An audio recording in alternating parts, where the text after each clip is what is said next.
So what we're doing, because USL-W, they're starting their season. Some folks, I think, started last weekend. But here in our footprint, we got folks who are starting this weekend. And so what we're doing today, we're catching up with a couple of teams. And I was trying to filibuster right till 9:45, but I don't think I'm going to make it. Now, the beautiful thing is we're going to catch up with some coaches today. First one is up on the board, and we bring her into the room, Julie Carlson, the grand exalted poobah of everything on the pitch, Greenville Liberty. Coach, thanks for hanging out with us here on SDH. Thanks for having me. Can you guys hear me okay? Yep, you're good. Yep. Awesome. When it comes to everything going on this season, let me go back a little bit.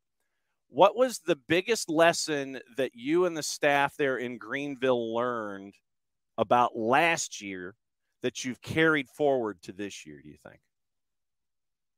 I think depth is really important, flexibility, and knowing that this season with players, as far as reporting back to colleges or when they can leave and when they're available, very, very much ebbs and flows. And so you have to be very adaptive. And the players have to be adaptive. So I think those were probably some of the biggest takeaways from last year. Jarrett, go for it. Your first question for Julie Carlson this morning.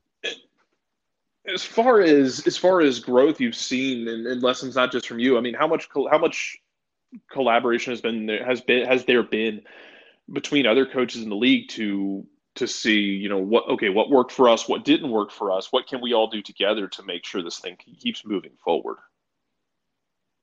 Yeah, I think what really happened was when the season ended, the USL-W League folks reached out to all of us individually, and we all had meetings with them as far as how can we make it better, how can we be more resourceful, how can we continue to grow the game and this opportunity, and what were some of the hiccups and obstacles that we faced. And then we would get a report back from them, and it seemed pretty similar across the board from all of us having a lot of the same adjustments and concerns and what we had to do to continue moving the needle forward with the league and being successful as it was last year.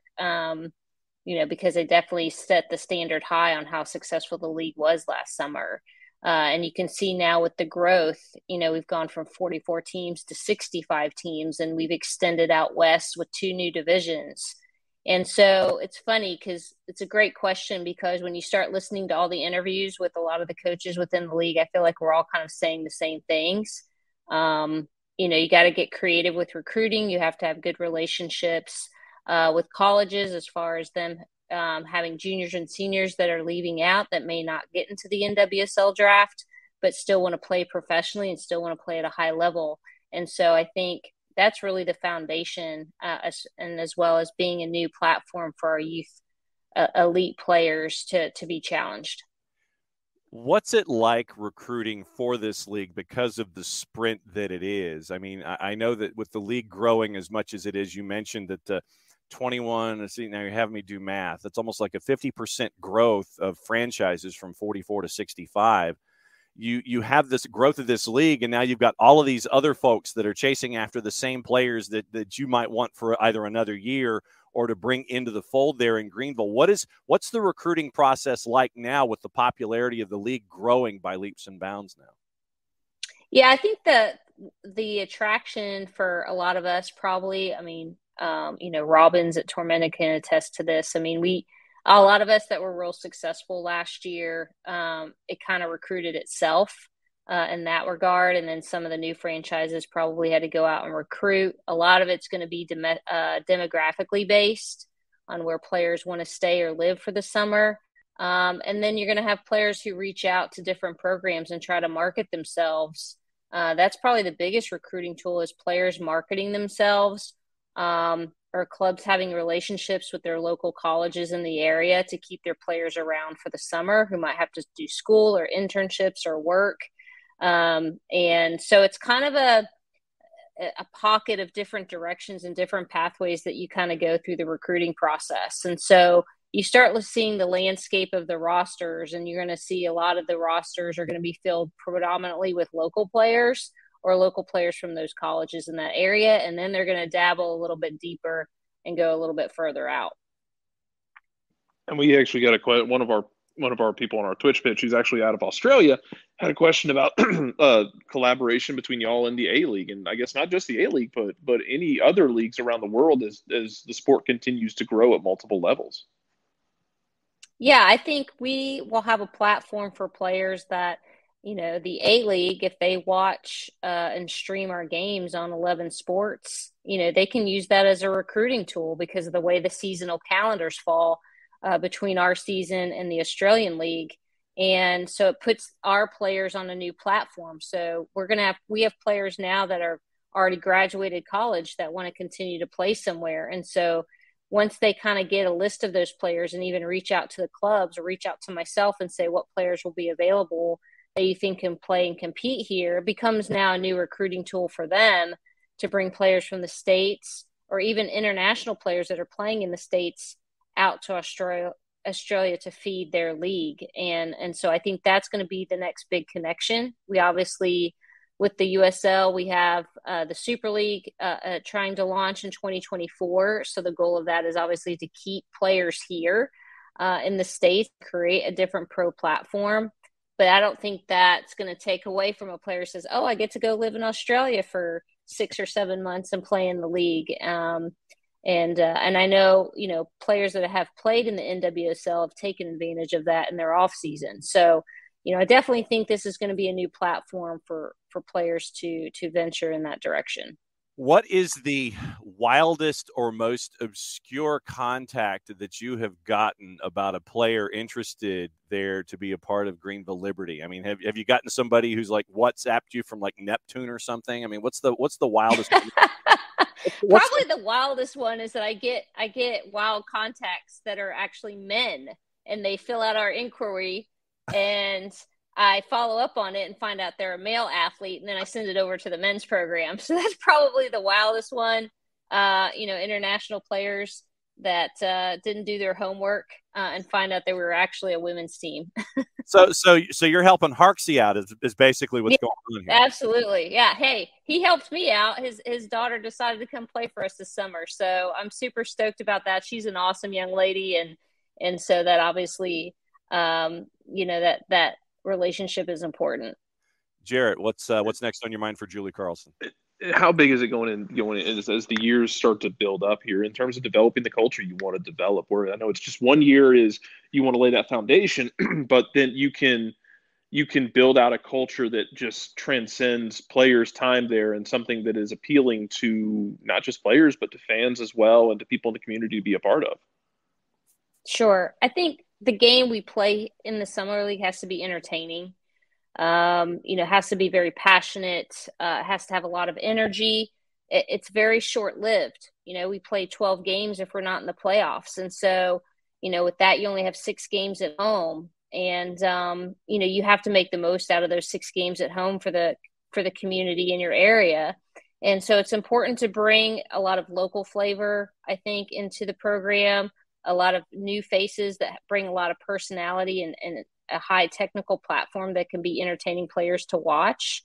I think that's important. And the culture that you build here has to be extremely positive because you want these players to come from their environments. You want them to be able to be nurtured and you want them to cultivate their game and really invest in their development. I know with the Liberty, we've been very fortunate to get a lot of the same resources our men's team has. And so it's almost, as I've told the players a couple of days ago, because we now have 28 here, it basically said, if you don't utilize the resources we provide for you, then you're not investing in yourself.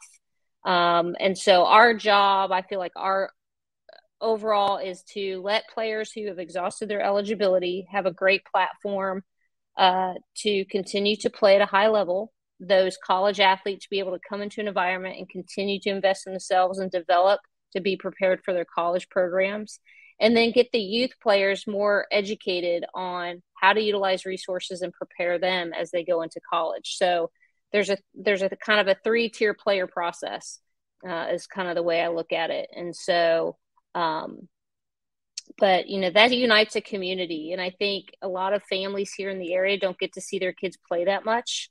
You don't get to see them play all the time because the landscape of the college game is very, very wide.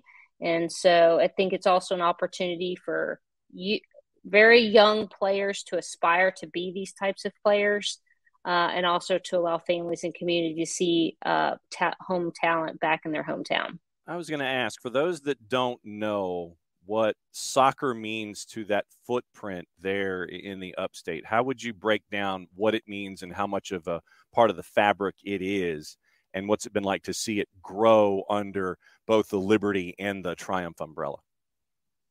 Well, I think, the landscape of the game here, the investment from the local club areas, CISA primarily, and then some small local clubs like Class and United FC.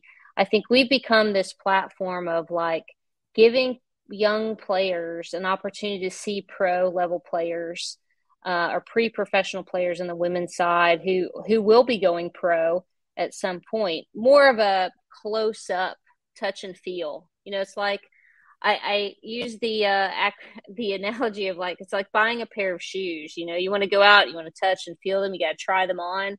And now this gives them this opportunity to actually go out, try it, and see what high level soccer looks like up close. Because for us in the upstate, you have to travel to Charlotte or you have to travel to Atlanta to see even the men's side. And for the women's piece, we have no women's professional sports here outside of the elite Power 5 institutions and the college side.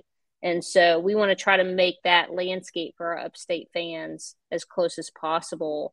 And so there's been a big draw to the Liberty because of that. And then we just have really good relationships with our community. And it's important for our players to go out and invest in the community. And so it's like anything. You get creating role models, you're creating mentors in the community. And I think that's what the youth side can collaborate with and bond with.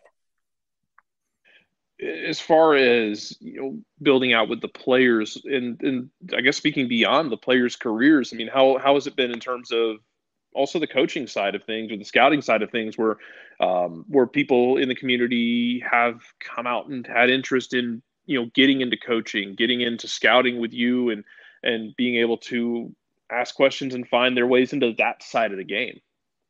Sure. I still think it's a little bit in the infancy stage of that. We've tried to grow a coaching symposium with John and his staff and myself to engage the coaching community, to be able to help them grow that side of their game with the high school coaches and the local youth, to teach them about, strategy and that sort of stuff. And so I know for myself, I've been try to be very proactive and try to have those relationships for those that want to have a relationship. I went out and did a couple of high school training sessions for Christ Church, who I'm proud to say is still in the high school playoffs.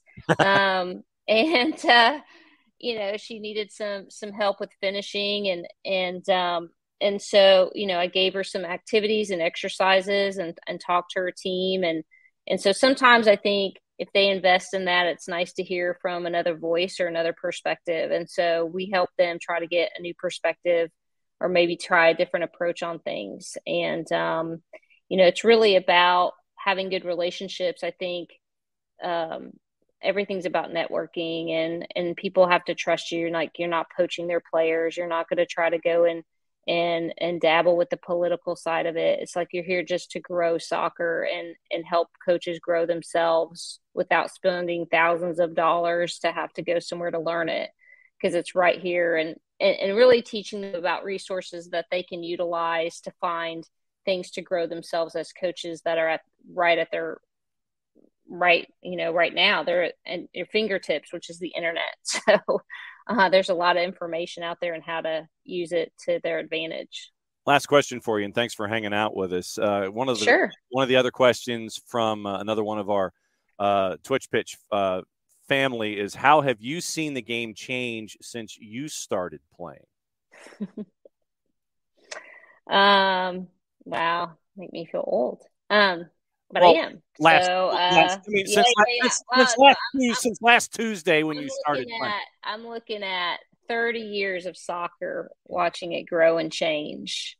The first point on that is obviously the growth of participation and availability for women to play the game at all levels. That's been significantly changed, primarily in the last 10 years, and it's sustaining itself. That's one of the big keys, with the pro leagues, especially with NWSL being able to sustain itself after it failed a couple of times.